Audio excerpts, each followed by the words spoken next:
Okay, don't be intimidated by all the paperwork. That's just for you to enjoy and read at your leisure, but we'll go over a couple things. So thank you so much for being here, and I'm really honored to be able to speak on this topic. I'm really excited about it. And I have been here before, but in case you're new or haven't met me yet, I'm Terry Kramer. I'm a mom, a grandma, and I had, my own story. Went back to school late in life and became a counselor. So that was when I was 49, so which is a little crazy in itself. But so I've been working as a counselor for the last, since then, about 7 years since I graduated. So I come at this from a biblical perspective, counseling, and this is something that I'm really passionate about. I'm hoping to teach other counselors the biblical way of approaching suffering. And so I want to share some things about faith with a counseling perspective and obviously weaving in biblical truths in that. So I understand that the verse that you were focusing on this year is Ephesians 3:17 and 18. And so I chose then to really dive into that and see what we can kind of pull out of that. And I think Jamie might have asked you to think about some barriers to your own faith in God. Has anyone been able to do that? Pull out some ideas of what they think are struggles that they have personally? You can just raise your hand if you have. Yes? Okay. Wanting to be in control. That's awesome. Yep, that is a barrier for sure. So what I'm hoping to do is to break this down and help you to see some of the things that maybe you hadn't thought of before, some of the barriers that maybe weren't quite, front and center, and some of the common ones that we have and some things not so common. So let's just look at this verse together. So that Christ may dwell in your hearts through faith, that you, being rooted and grounded in love, may have strength to comprehend with all the saints what is the breadth and the length and the height and the depth. So that Christ may dwell in your hearts through faith. So may implies permission by us. So the first thing we have to do with faith is to choose, to give God permission to work in our lives. That is what it is. May implies permission. What is faith? A belief in the unseen reality and workings of God. Being rooted and grounded in love. May you have the strength to comprehend. So that's what we're going to dive into today, some of these parts. So I thought a lot about the barriers. My thing that I like to do is boil everything down to its essence. So what is the base thing that keeps us from having faith in God or trusting God? Because really faith is about trust, isn't it? It's really about trust. I had a client one time that was really struggling, and I finally figured it out, because a lot of times people have these beliefs that they don't even know they have. And once we uncovered this belief, we could move forward. One of the beliefs that she had was that worry, and maybe you guys can relate, but worry equals love. How many people have had that belief or have that belief now? Yeah. Worry equals love. If I worry about my children, that means I love them, right? If I worry about my husband, that means I love him. If I worry about my friend, that means I love them. So that is actually, it sounds on surface a good thing, but it actually isn't. It's really a lack of trust. Worry or fear equals a lack of trust and faith. Worry does not equal love. So what I want to be able to help you to do is to worry less and trust more. So fear and worry acknowledges the risk that you take when you love another person and allow yourself to be vulnerable. So fear really is at the heart of the lack of faith that we have sometimes, or the lack of trust. It's fear. The fear is the basic thing that we all have, and it came from the fall. So there's a risk in having trust in another person or an institution or God. The risk is that you will be abandoned or rejected through another person's death or even their choice to leave you. And sometimes what happens is you've had, in life in this fallen world, you have these experiences that are really devastating. It could be a sentence someone says to you, like, you could lose some weight. That can be very devastating to body image. One sentence can throw you off for the rest of your life. You can have someone, saying, teasing you or bullying you, or, someone snubbing you or rejecting you or judging you. And those types of things can send you reeling, so that now you don't have trust. Now you start to build your beautiful wall to keep safe, the wall that keeps you safe, And that starts in your childhood, because we live in a fallen world. Stuart Briscoe at a funeral I went to once said that the Bible can be summed up into 3 words: do not fear. The word fear is spoken of over 500 times in the King James Bible, but this context includes having a spirit of fear as well. For God hath not given us a spirit of fear, but of power and of love and of a sound mind. So he wants us to have a spirit of love and power and a sound mind. That's what he wants for us, not a spirit of fear. So it's pretty clear what he's asking us to do. Fear is often also referenced in terms of having a fear of God. Now, this is opposite of pride, humbling ourselves before God and others. So a spirit of fear is opposite of, faith, and fear of God is the opposite of pride. Proverbs 19:23 says, the fear of the Lord leads to life, so that one may sleep satisfied, untouched by evil. Excuse me. God's grace is a gift so that we may be transformed by Christ. Fear is a barrier to that transformation. So God's grace is a gift. Let's not be afraid to use it. Pastor Luke talked about this on Sunday. Grace. God's grace. And how we need to use it and not be afraid. But we intuitively know that we cannot do this, turn away from sin on our own, so we have fear or lack of trust in God to help us. We know that it's hard, and it's hard because of some basic things that have happened.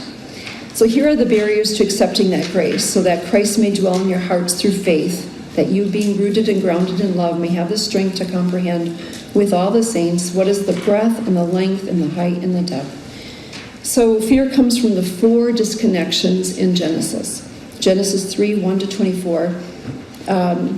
It happens because now death comes to us and judgment comes to us. Those 2 things. So death is the thing that we fear the most. That happened right after the fall. And then also judgment. And that human beings were made to be connected in relationships. As human beings, if we're put in solitary confinement, that's a form of torture. We need to be connected. We need to be with people. This pandemic was torture for us because it divided us. It took us away from the people we love. We couldn't physically be with those people. That is harmful. Just like a blooming plant needs a certain amount of sunlight. I was just in Florida, and all those tropical plants are amazing. And I think about, oh gosh, I wish we could have them up north here, but we can't. We can, but they have to be inside because they need a certain amount of light, a certain temperature, certain soil conditions.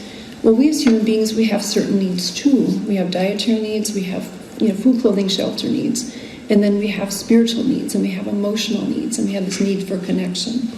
So unfortunately with sin, it ripped all that apart. It literally ripped all that apart. So disconnection from 4 things happened in an instant. From God, we were disconnected from God when Adam and Eve hid in the bushes because they had shame now, because they disobeyed God. Disconnected from themselves because they looked down and they were naked, and now they were so ashamed, and they were ashamed of what they had done. Disconnected from others, they were blaming each other. Adam blamed Eve, and Eve blamed the serpent. And then they were disconnected from the environment because. And the other thing, too, in the disconnected from others, this was really interesting, the thing that I learned recently. You always pick up something every time you read. But now man and women didn't want the same things. They had different desires, and it was so interesting. I didn't pick that up, but that's true. That's why marriage can be so difficult. It happened in the fall. And then disconnection from the environment, which is when, they were cast out of the garden, they had to toil for their food, they had a painful labor, they had to kill animals, they didn't have to do that before. And so all of that happened, and so their environment was ripped out of them. They had everything they needed, now they had to go and scrounge And the angels were set up at the gate. So that's what happened, and that is why we fear. We fear death now, because now death comes to us. And then we fear judgment, because we were judged by God, and now we're judged by others, and as well as God, we're judged by others. And that judgment is disconnection or shame. I think I did a whole talk on shame. Shame is disconnection. It comes from judgment. Judgment of ourselves, like I judge myself. Other people judge me. I judge others. It happens all the time, and it rips us apart. So this is why we fear, because just like a plant, if we could talk to them, they might fear, oh my gosh, is my master going to put water in my pot today, this week? So fear comes from not being able to live or to be disconnected. So there are some things that I broke down, some barriers to trusting. So there's fear in all of this. There's pride. So you can probably see how pride is connected to lack of trust or faith in God. Pride says, I'm afraid that God isn't enough. Now, it can be even more extreme to say that not only am I afraid that God isn't enough, but I reject God completely. Self-loathing, I'm afraid I'm not enough. Suffering, I'm afraid of pain, physical and emotional. Unforgiveness, I'm afraid to trust again. Both pride and fear of suffering are tied up in this one. Deception, I'm afraid of missing out, being easily swayed to adopt cultural false beliefs with the influence of fear of rejection and fear of suffering. So deception, this is a good one. I think Pastor Josh is going to do a talk on the different worldviews, and I would highly recommend doing that. I was blessed to be able to do a whole year's study on worldviews, and it's really important to understand because our biblical worldview is being attacked by all these other worldviews that are infiltrating. They're coming in through our media, through news, they're coming in through culture, and we're not even aware sometimes of those ideas that niggle in there and start to teach us false beliefs. And those types of things, again, rip us away from our faith in God. So let's break this down. So fear, pride, fear, and I'm doing it with fear because it's all attached to fear. Just don't forget that. It's always attached to fear.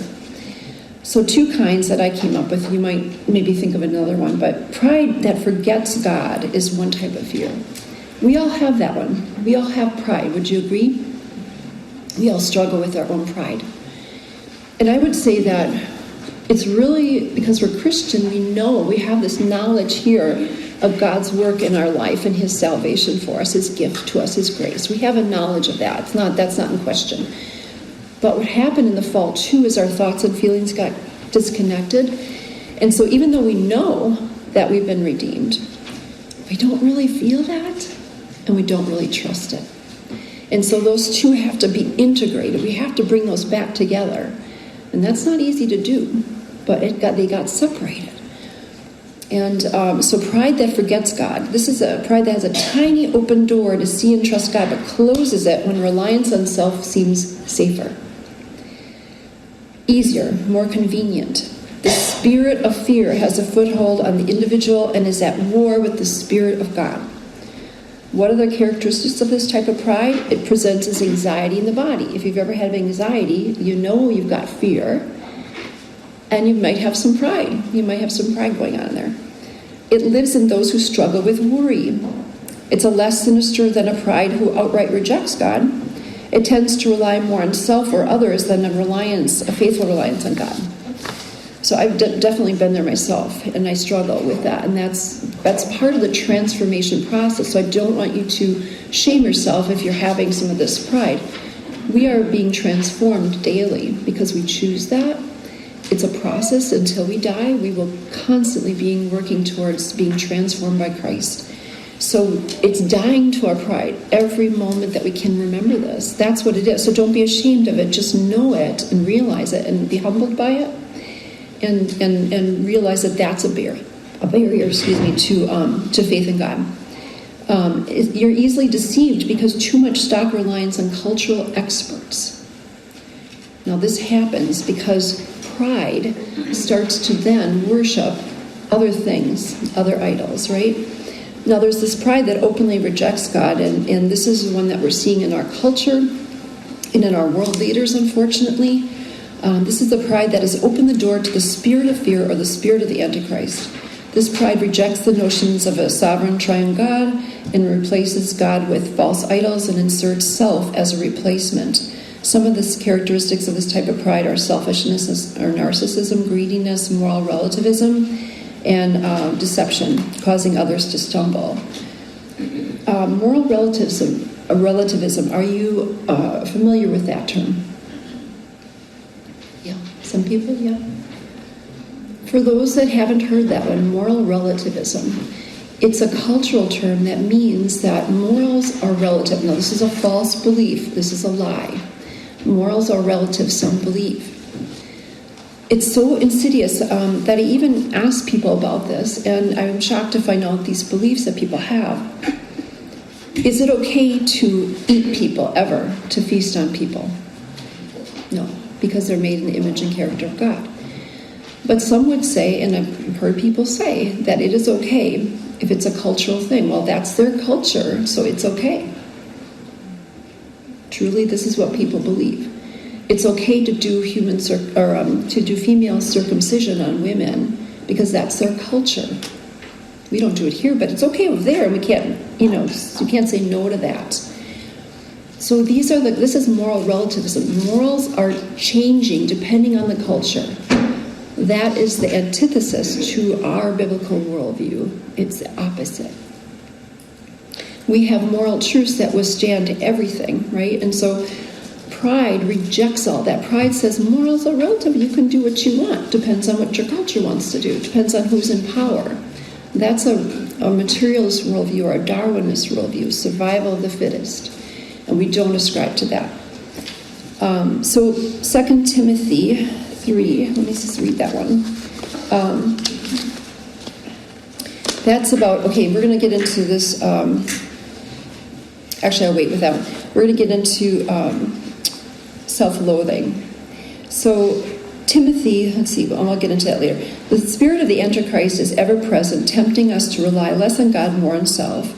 1 Peter 5:8 says, "Be sober-minded, be watchful. Your adversary, the lion, or the devil, prowls like a lion, like a roaring lion, seeking someone to devour." So you've heard that one. And it's true, we have to be careful because these cultural influences, I can tell you, Christians are influenced and have got some really wonky ideas as a result. So we have to really guard our minds.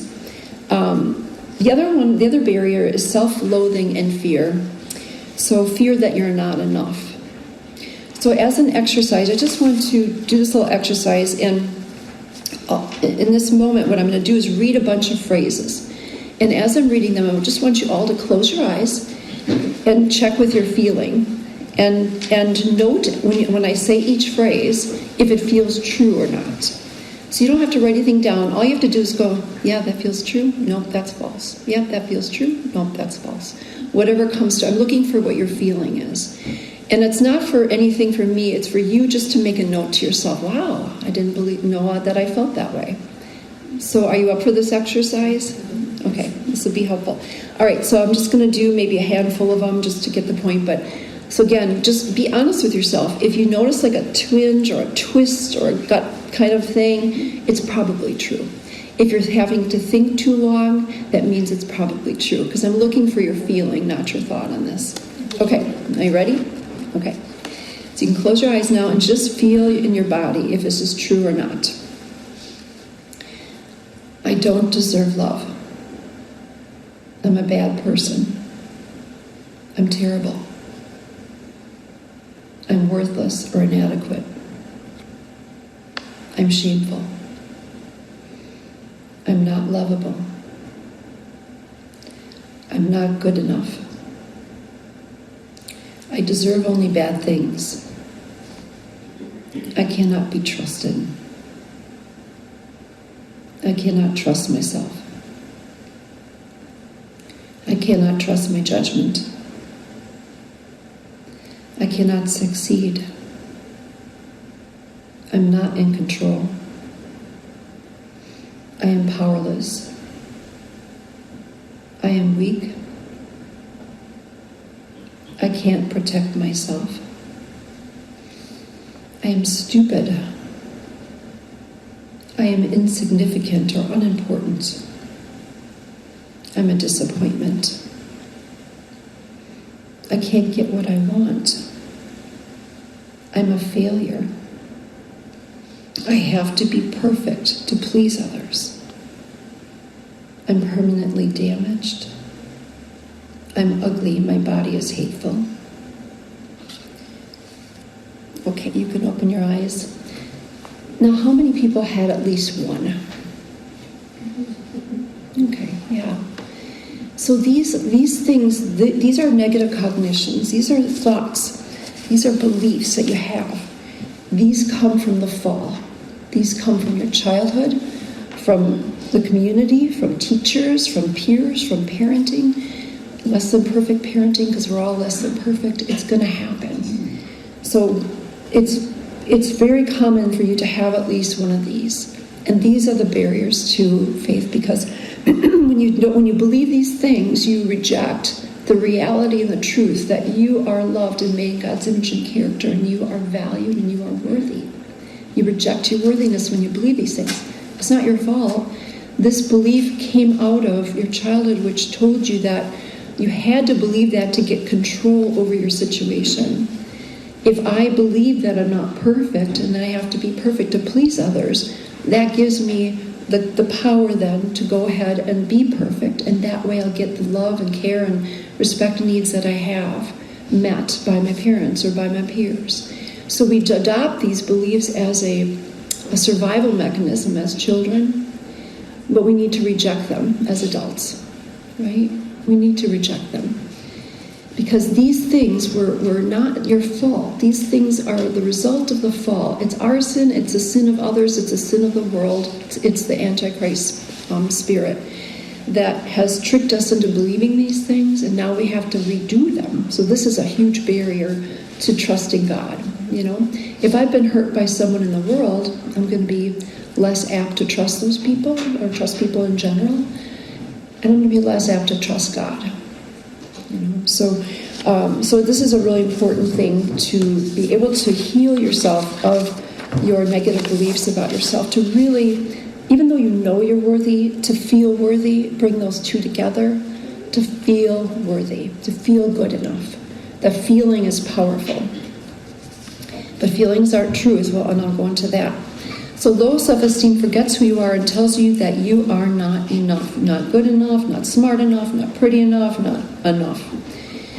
Through the fall, you lost your true identity made in God's image and character, and Christ's death has redeemed and restored our connection to God, if only we trust this.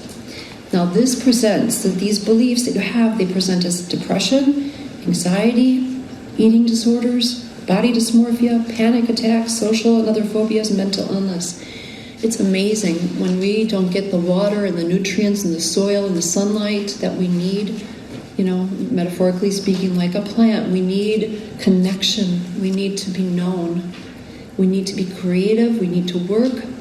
We need to be loved, and we need to give love, unconditional. And if we don't get those things met, we suffer, you know. So think about your worth, self-worth. Self-worth comes from made in God's image and character. He is your creator, so He gives you your worth, and He is the one that can judge you. That is it. That's really important to remember. He is the one. That is it. Audience of one. We perform for an audience of one. Remember that. Just an audience of one. It makes it a lot easier every day. What does God think of me? That's all I have to worry about. But we are human, and we need other people. So that's the dicey part. Easy to say, right? Audience of one. But the dicey part is we're in this tangible world, and we're touching, and we're feeling, and we're sensing, and we need to have those relationships. So what happens is we tend to then give other people the power to judge us. And with that, we start to derive our self-worth from exterior things, you know?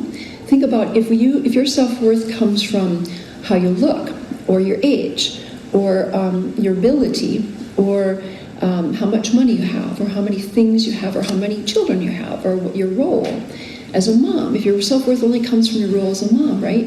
What happens when you're like me? I mean, I cried for 2 years after my son left. I had to readjust. My role changed. I was no longer a mom with children at home. So I can't put all my eggs in that basket because that's not where my worth comes from, right? So these are the really important things to remember. Your worth cannot ever come from outside of you. If you give that power to those things, those forces, you're going to be suffering. If you give power to the world to determine your worth. That's our choice. We give power to others to power over us. We have that free will. We give power to others. So we have to take that power back and give it only to God. We don't want to worship the environment. We don't want to worship science. We don't want to worship culture. We want to worship God and give God the power to judge us only, not the environment, not, I recycle 20 bottles. We don't want to do that. Okay, that's virtue signaling. We're not virtuous. We're not. We need to do this for God, just for God. And so bring it back. These are ways that you can start to heal from the negative beliefs that you have, is to really fight through them and say, wait a minute. What's true is I'm made in God's image and character, and you have to literally do this exercise. What's true is I'm beloved. What's true is I'm also a sinner, but I've been redeemed. What's true is I choose to turn away from sin, and what's true is I choose to follow God. That's what we have to stick to, hold on to. And the world is going to tell us stuff. It's just chatter. It's going to chatter, and just let it go. Now, there's another fear that's really important to remember. This is another barrier to having full faith in God, and this is really relevant as the world gets darker and more evil. Fear of suffering. Our fear of suffering, when indulged, will shrink our world and restrict us from participating in the Great Commission. The more we give into compensatory behaviors, the more we restrict our lives. So compensatory behaviors they come out of anxiety, which is manifested in the body. And fear causes the body anxiety, which causes us to restrict our world. So if I have a fear of flying, I'm not going to take a plane, I'm going to have to drive, it's going to limit where I go. If I have a fear of, really extreme fear of going outside of my home, it's going to restrict my life, and my life will be in my living room, If I have a fear of being out with lots of people, I'm going to make sure that I only am with, smaller groups or just rarely with people, and I'm going to restrict my need for connection.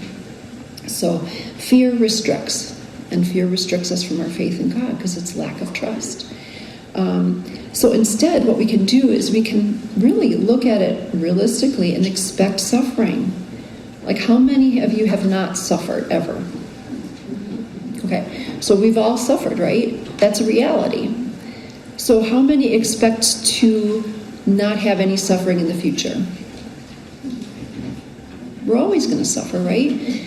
Because that's reality. It'd be delusional to think that we're not going to suffer, because we're in a fallen world, we're fallen, we have a sinful nature, and other people do, and the world does. There's a spirit of the Antichrist along with our own sinful nature. So that is always going to be a recipe for suffering. So one of the things in counseling is to work with a client when they're struggling with something, when there's a resistance to accepting something, is to help someone accept and commit to that acceptance. So I want you today to commit to accepting that suffering is a part of our life. And when you accept it and you commit to that acceptance and you embrace it with the full confidence that God promises He will make something good out of that suffering, you won't fear it anymore. That's how you get rid of the fear. You embrace it. You say, yeah, this is what it is. I have suffered in the past. I'll probably suffer in the future, where it's a fallen world. I can't expect, if I'm in a desert, to have abundance of water. It's just what it is. So we don't like it. It's not fun. But there are ways to be able to survive it. And God is with us every step of the way. Let's use His power. Use the power of the Holy Spirit. So suffering is, there's a really good passage about suffering. Romans 5:3-5, you're probably familiar with that one. More than that, we rejoice in our sufferings, knowing that suffering produces endurance, and endurance produces character, and character produces hope. And hope does not put us to shame because God's love has been poured into our hearts through the Holy Spirit who has been given to us. So this says it all. Suffering there's a purpose. God makes good out of suffering. He makes good out of it. I always think about like my life and how messed up it was at times. And I look at the flowers that are growing out of the ashes of my life. Like there's gardens. And you have that too. If you look back, you can see God's work in your life and how he used it all for good. And you hear that a lot, but it's true. It's really true. Now, the other thing that prevents you from a relationship with God fully and knowing his love is being in the spirit of unforgiveness. Now, I gave you a handout on barriers to forgiving. This is a really good one I found. And my gosh, it kind of hits all the barriers. So you can, look at that when you have time. And I would really highly recommend that each of you take time to think about the people that have hurt you and write a list and do a formal process of working on forgiving each and every one of them. Because when you hold on to that anger and that bitterness, it's like a cancer in your soul. It eats away at you and it affects your life in horrible ways. It prevents you from fully trusting and fully loving again. So I took a whole semester studying forgiveness, and that's one of the exercises we all had to do as students. And let me tell you, it really was transformative for me to be able to forgive those that hurt. What is the biggest barrier to forgiveness? Does anybody have a clue on that one? The biggest one. What is it? Yeah, what about ourselves? What is that called?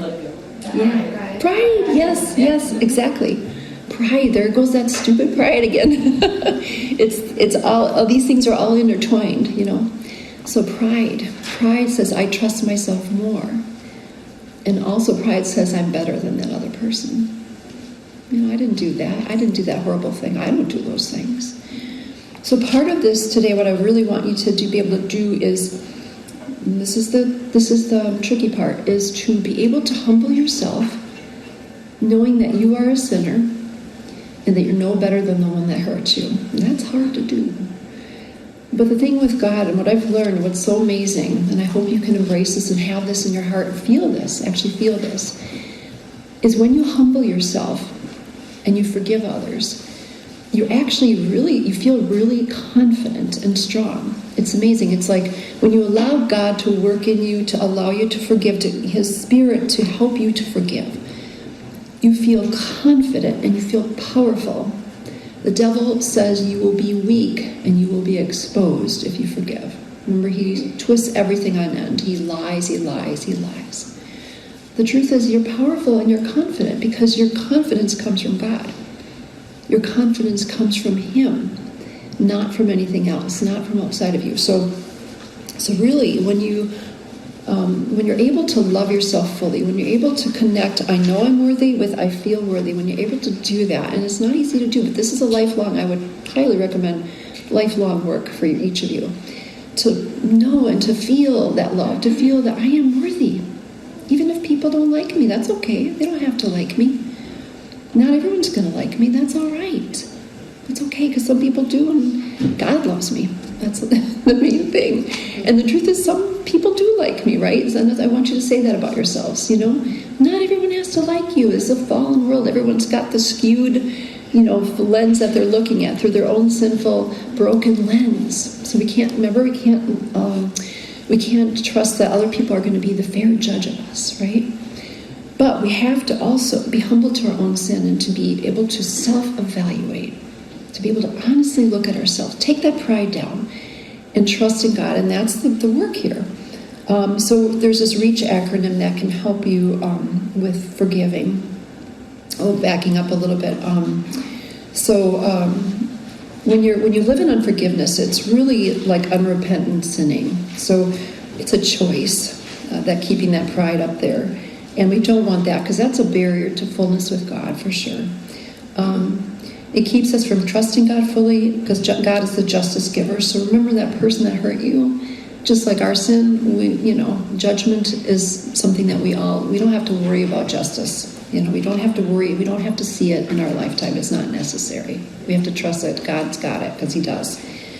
So unforgiveness has its roots in pride and prevents us from deeply connecting to God, self, others, and the environment. And this is what my professor told me, and I really like this phrase. I am like they, and they are like me. Remember that. I am like they, and they are like me. No one is morally superior in God's eyes. So it's really important. So reach is recall the hurt. It's really important that when you have a hurt, that you spend some time recalling it and processing it and feeling the feelings. Do not reject them or brush them down or say they were okay. But don't stay there too long. Recall the hurt for a time and then move on, because otherwise you're going to be stuck in unforgiveness. Empathize with the one who hurt you. Empathize with them because there's a reason why they hurt you. They're hurting too. Everyone's hurting. Hurt people hurt people. Give the altruistic gift of forgiveness. Make that choice to say, I'm a forgiving person. I live a forgiving life. If someone hurts me, it may take me a day or two, but I'm going to forgive them.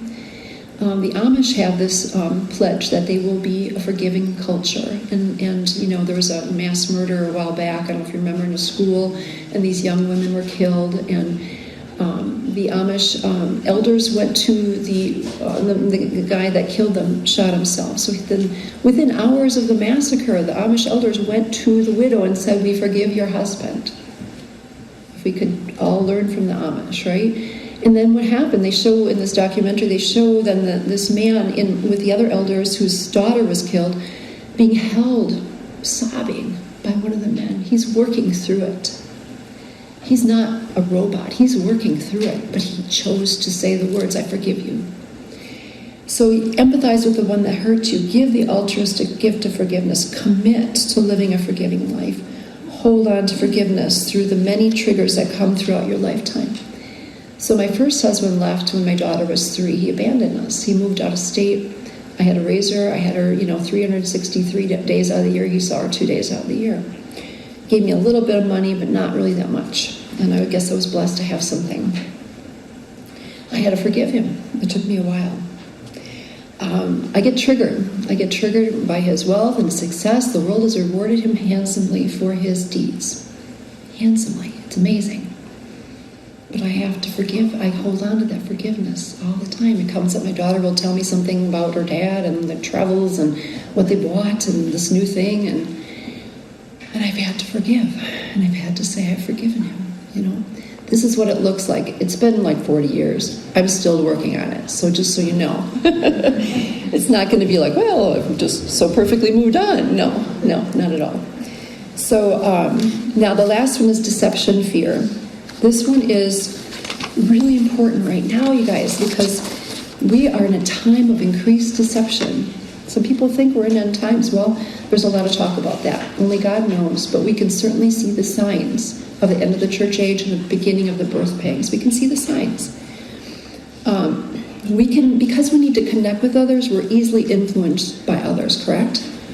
Right? So, right now there's this gender issue with people wanting to be transgender. They want to transport themselves to another gender. So it's happening in schools, and there's research that's done which is proving the peer influence of this. So if there is a young girl in, let's say, 7th grade, and she comes out as trans, she wants to be a boy, there is a high percentage that her friends will also come out as trans. Okay, so this is an evil, distorted view of gender that is being perpetuated. Now, I'm not sure how you feel about this, but truly, you got to get right with this. God made 2 genders.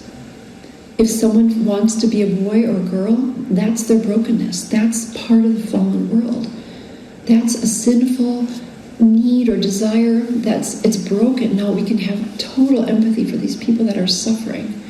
They're suffering with homosexuality, that are suffering with gender dysphoria, with transgender. These people are truly suffering. They're highly depressed. They're highly more likely to commit suicide. They're rejected by their peers. We need to love them. We need to love them. We need to have empathy for them. The world tells us we need to affirm and celebrate. Even my own profession has changed in this. The DSM has changed to now we have to affirm them.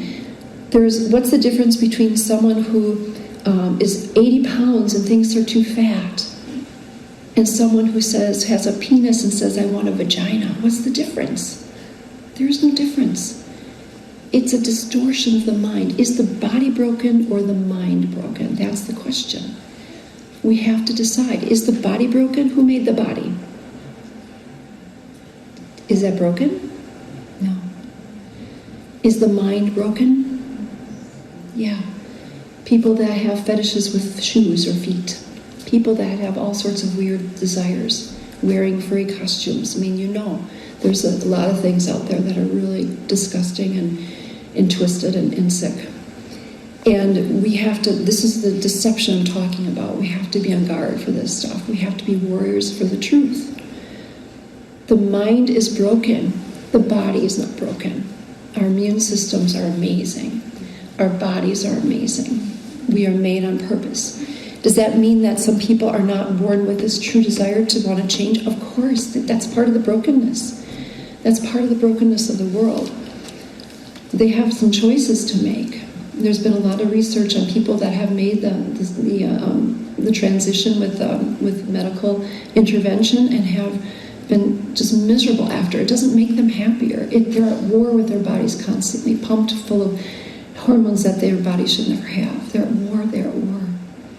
So we need to be mindful of the cultural deceptions that are out there. The cultural deceptions that say that if you're a good, faithful Christian, you won't suffer. That's not true. Right? We have to be realistic with it. We are going to suffer, and Jesus, has said so, and our apostles, they've all suffered, right? We're not any better than they are. So sometimes when we turn away from God's truth, we become disconnected from God, self, others, and the environment. That those four things, think of it as like a Christmas tree light. So the outlet is God, and the first set of lights is us, like me, connected to God. My lights go on. My lights light up. I might have a few bulbs missing because I'm an imperfect, sinful human being, but my lights are going to light up when I'm connected to God. Then the next string we plug into others. Now, when I'm connected to God, I can be fully more engaged in loving relationships, and I light other people up, right? I bring light to them, and so now I'm connected to others, and they're connected to me. And then the next string of lights the last one is to the environment. Now I'm fully engaged in the environment. I'm not living in the metaverse. I'm fully engaged in the environment because it's God's created world, and I'm able to steward it much better. So this is how it works. The lights go on and on like that. We need to be light, and the only way we can do that is to be able to be connected to the truth. And we need to be loving and compassionate with those that are not, and not judgmental towards them. Their suffering is real. Their suffering is real. And that's how we bring light to them, as we show them our love and our acceptance. We don't have to affirm the delusion, but we can accept their struggle. Sometimes some examples, like, sometimes people around us, we live in an affluent area, and we might compare ourselves, we might be deceived that maybe having these things or this life will solve our problems. Because of this belief, we follow our will instead of God's, and we don't trust that God's will is enough. You might be able to think of other examples. We fear missing out on connection to others, and so sometimes we will sacrifice the truth for that connection to others. I lost a friend recently because of my Christian beliefs, and because I'm a conservative, and I'm not ashamed to say that. My conservative beliefs are really rooted out of my Christian beliefs. Not all of my beliefs are aligned with conservatism, but almost all of them are. It's biblical. So I look at what the Bible says and what God wants me to do, and then I vote accordingly. So because of that, I've lost a couple friends, and I'm sure maybe others have too. Maybe conservatives have rejected, their progressive friends. But we don't want to reject people for their viewpoints. We want to continue to focus on the Bible and focus on what's true and be salt and light. That's what we need to focus on. And vote accordingly, because this is our future. And how are we going to bring the light of God to others if our churches are closed, So we want to, try to stay in the truth. In order to be rooted and grounded in Christ's love, we need to let go and trust God, guard our hearts and minds, and most importantly, die to our own pride, which is rooted in fear. So here's some practical ways to trust God. So it's really helpful to read God's Word regularly. It keeps us really rooted and grounded. It's kind of like, I get stuck in watching Netflix and some of these other shows. I don't know if you guys do too, but I like to unwind and just, numb my mind with mindless TV. And this is one thing that I'm working on, because I'm telling you, that stuff really works and seeps in there and affects you. And if you do watch some of these shows, you're seeing a lot of cultural creep. You're seeing a lot of cultural ideas that are non-biblical creep in there. Has anyone noticed that? Yeah. And it's shocking, and it's desensitizing us, and we have to guard our minds, Spend quiet time listening to God regularly. And listening, Pastor Luke did a really great sermon on that. He said that, think about a friend. If we have a friend and all we do is talk and talk and talk about ourselves, they're going to get kind of bored of us. And so God is like that too. He's not bored of us, but he's a gentleman. He's just going to be like, okay, let it rip. But he can't be heard if we're talking all the time. So that's one thing I'm working on too, is more quiet time listening, Heal yourself. This is what I talked about earlier. Integrate your thoughts and feelings to align with the truth about yourself. Examine yourself. Be honest about your sinful tendencies. Humble yourself to God. This is a humility of strength and confidence. This is what I was talking about earlier. It's strength and confidence because it's rooted in worthiness. When you know your worthiness, you can have confidence, and you don't have to be prideful. That's the cool thing. Your worthiness tells you that you are enough, and so you don't have to put the wall of pride up, because you don't need a wall. Forgive all those that have hurt you and ask for forgiveness from all you have hurt. So literally, if you've hurt someone, go ahead and say, hey, you know what? 10 years ago I said this, I'm really sorry. It's such a gift to that person. It's such a gift. Turn away from sin. Take it day by day. Trust the Holy Spirit will help you accomplish this. Again, part of the sinful nature we have is judging others. I know. I'm like, this is one of my biggest things that I talk on is shame, disconnection through judgment. I do it, you do it, everyone does it. We got to just stop doing that. Stop judging others. The only time we can judge is with humility, when someone is doing something morally, legally, ethically wrong. That's it. That's the only time we're allowed to judge, and we do it with a humble heart. Guard your hearts and minds from the spirit of the Antichrist who tries to deceive you. Choose wisely what you allow yourself to see and hear. And then use critical thinking skills to achieve the above. Remember, you will trust someone with whom you have a good relationship. So this is the key. If our relationship with God is strong, guess what's going to happen? We're going to trust him. And that leads to increased faith. So that's the key. That's the thing that, wrapping this all up, make your relationship with God a priority, because then you'll be able to trust him fully. If you only give him a little time in your life, how are you going to trust him, I wouldn't trust a stranger. I wouldn't trust someone I only knew as an acquaintance with my life. Of course not. So it's the same thing with God. If we're trusting him with our life and our salvation, we need to have a relationship with him. So I have some exercise in the back here for critical thinking. I made this up for myself to help me through the pandemic, because I was just like this the whole time. I don't know about you, but I was like, what is happening here? So I thought, well, geez, I got to figure this out. And my mind is always trying to figure things out. So the truth is always logical. Would you agree? The truth is always logical, because our brains are made to figure out the truth. And so our brains can use logic to find the truth. So the truth is always logical. So if something doesn't make sense and you're scratching your head, it can't be logical, because logic always makes sense. So if you're scratching your head about anything in life, don't stop there. People just go, that's weird, and then they go on with life, Go, that's weird, and then follow it through. If it's not logical, it's not true, because the truth is always logical. If it's not true, then what is that action or speech based on? It could be what someone does, or what someone says, or a group does, or a group says. In the absence of logic, the action or speech can only be based in fear or deception or an agenda, like a deception is the agenda. So fear or deception or both.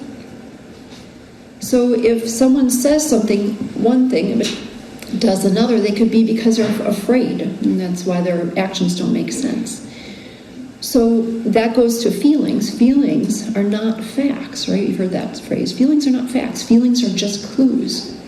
So in order to not be deceived, we need to understand that our feelings are not true, and we have to say, well, they're just clues. What are they telling us? Before I get into that, just ask yourself, what is the fear underlying the speech or action? If no fear is found, then ask yourself, what's the agenda? What are they trying to do here, Keep seeking answers until the speech or action now makes sense. So one of the things that's really important to think critically is to know that your feelings are just a clue. And remember I said in the fall, your thoughts and feelings got disconnected. So now we need to connect them. So how we do that is you recognize that feelings are just clues, and what are the clues telling us, and then you take action on that. So I wrote down in the back there's just some negative feelings and what they mean. Anger means something has to change. Frustrated means I'm trying to control something that's not mine to control, or I can't control. In one of my talks, I talked about the 3 things that are in your control and your responsibility, and just to focus on those 3 things: how I think, how I treat myself, how I treat others. That's it. That's all we have control over. How I think, how I treat myself, how I treat others. And so when I'm frustrated, it means I'm trying to control something outside of my 3 things, and I have to let that go. Bitterness means I've not resolved my anger, and now I'm in a state of unforgiveness.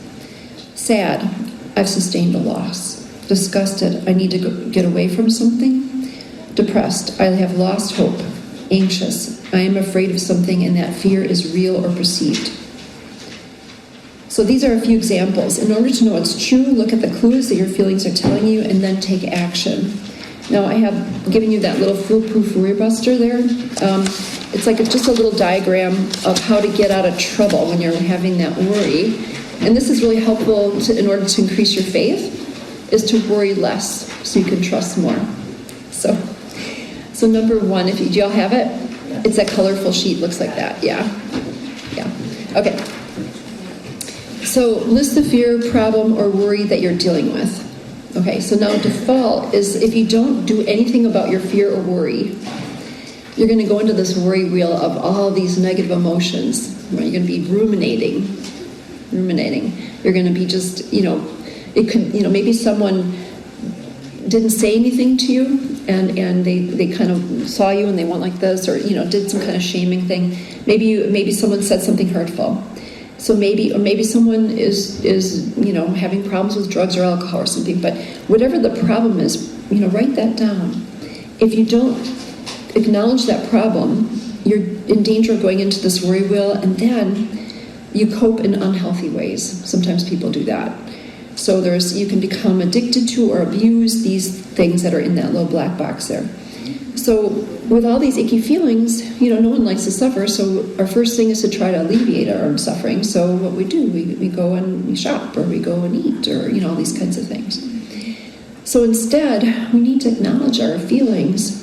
Number 2, feel your feelings. Acknowledge that you're angry, anxious, and fearful. And what I didn't put in here, which I probably will revise, is that those feelings are telling you something. So if you're angry, gosh, I'm really angry. What's got to change in my life? What do I have to change? Okay, I can control how I think, how I treat myself, how I treat others. Okay, in those 3 things, what should I do? So ask yourself, what's in my control? And then go down to number 4, what's in my control and what's not in my control? Divide that up in that situation. Let's say your child is being bullied at school. What's in my control? I can talk to the teacher. You list action steps to promote change. I can talk to the teacher. I can talk to my son or daughter. I can talk to the parents of the ones that's bullying my child. I can, set boundaries. I can do boundaries like, okay, they can't go to the park by themselves, or whatever it is. But you write action steps to promote change. What you can't control is the other parents, that child that's bullying. You can't control that little child's actions if their parents are not going to put boundaries on their child's actions. You can't control that. So then you practice acceptance. Here are some things you can do to help you accept the things you can't control. This is how when I put pray on there and giving gratitude, this is where you lean on God heavily, is number 5 to the right. Practice acceptance. Give it all to God, which you can't control. Sometimes I've had to, I had to do this in my own family with my son who was having some problems. I really literally had to picture myself handing off this basket of icky to God, Just, I can't do this. This is not in my control, I'm handing it off. So you can do these things to help you to trust God more. But this is like something that you can use as a template. You can make copies, and for each problem you can just work through that issue and be aware at any time, where am I right now? Oh my gosh, I'm kind of in that addiction wheel. I'm shopping too much, or I'm using painkillers, or I'm sitting on gaming, or sitting on social media, or looking at Facebook 12 times a day to make sure that I'm loved. So these are the things that I'm talking about. This is preventing us from time with God, from trusting God, from a connection with God. Is this helpful? This is, like a diagram that you can sink your teeth into. So, all right. So I'm just going to open up to questions. If anyone has any questions, it's the last one. I was going to say about 1 million questions. Yeah, give me one. Oh, no. I separated from a friend about a year ago. Yeah. A friend for 30 years. I know. And I'm always forgiven her.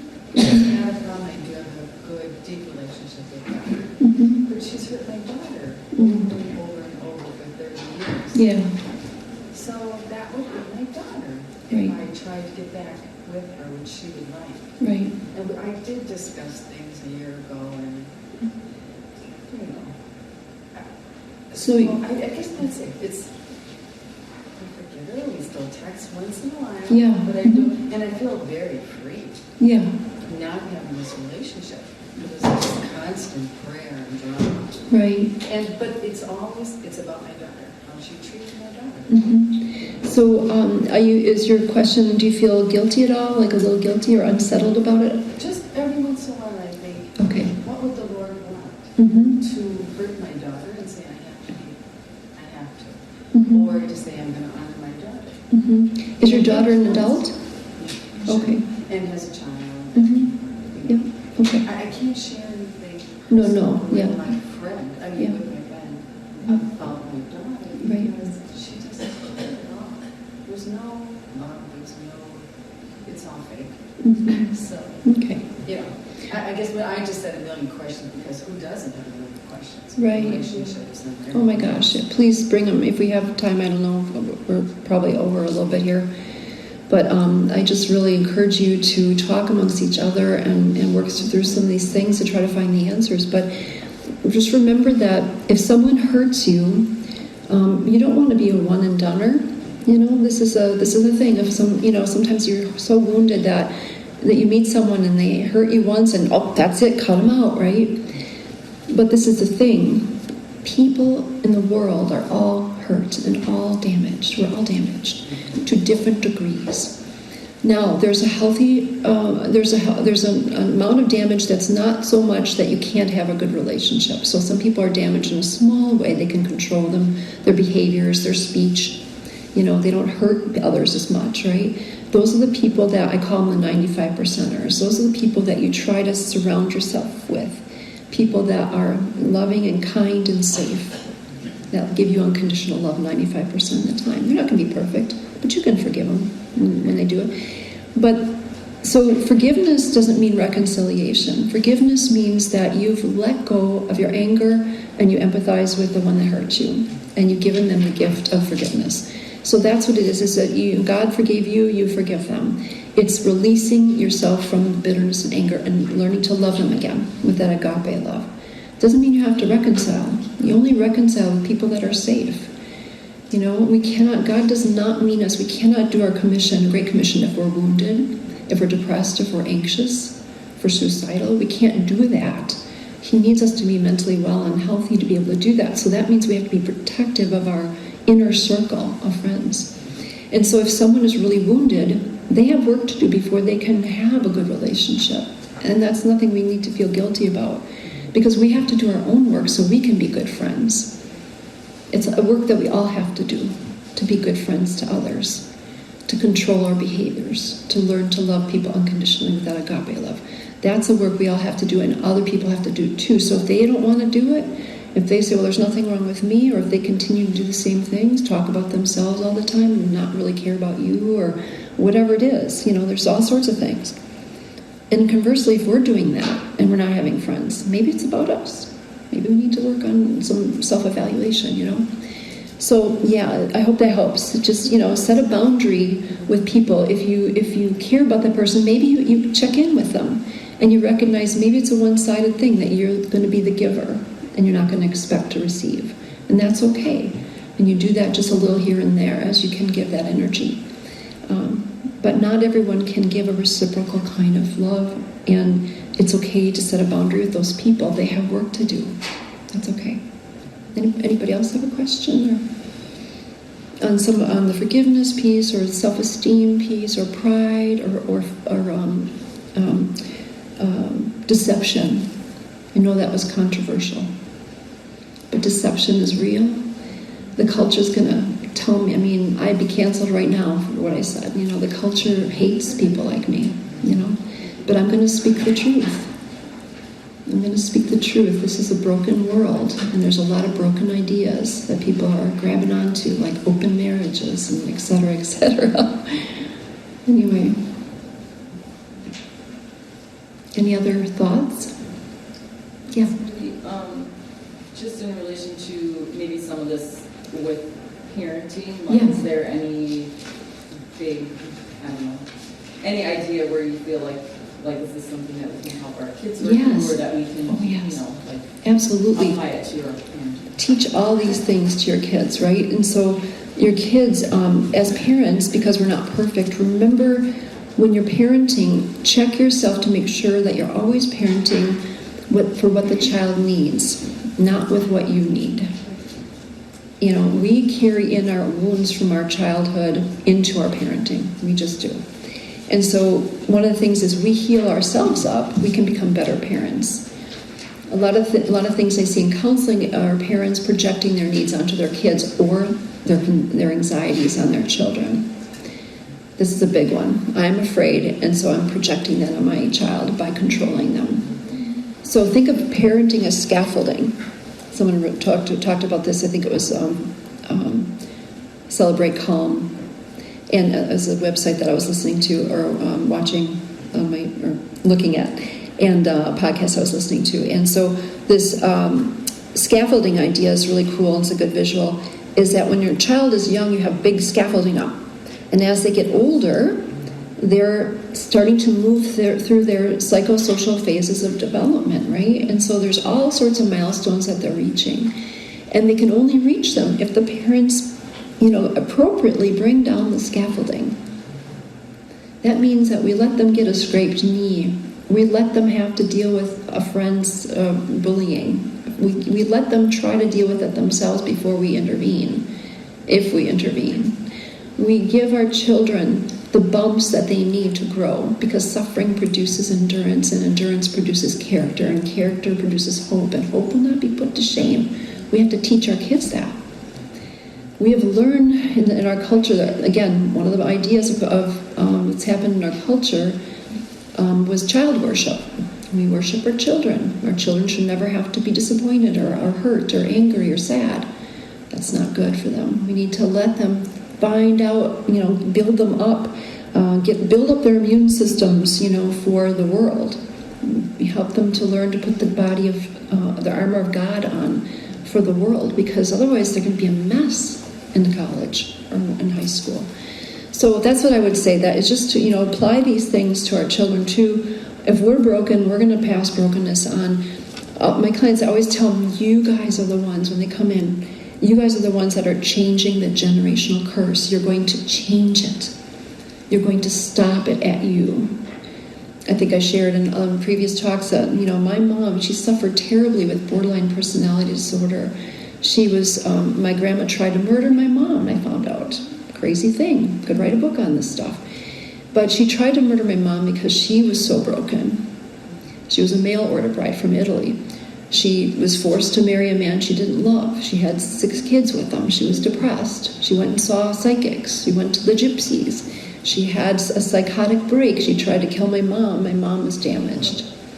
So, when I was growing up, I was like, oh my gosh, I hope I don't, this doesn't happen to me. And so, is this a curse, So anyways, what I decided when I went back to school at 49 was that I wanted to break that. And I was a little late for some things, but all along I was in counseling and working on myself and trying to figure this out.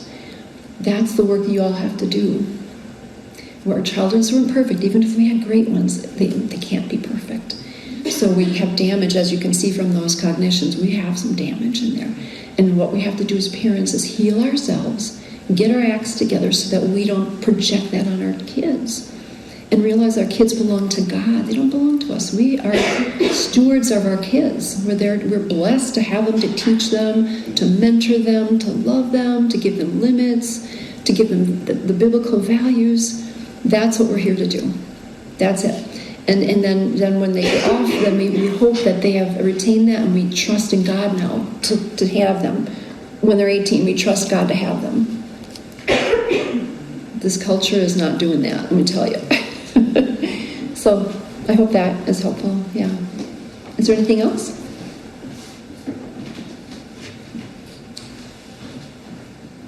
And I don't have all the answers. I sit here in complete humility. I've learned a lot from my suffering, and I want to share that. But I don't have all the answers, and I just encourage you to stay in that humility as well, and just continue to learn and grow. Continue. You're not done learning, and every time you read the Bible, you pick up something new. Continue to learn and grow until you die. Yeah. Is there anything else? I'd love to help if anyone has any. And I can be available if someone wants to ask a question after, if you're more comfortable. So. All right. Thank you. Well, thank you so much.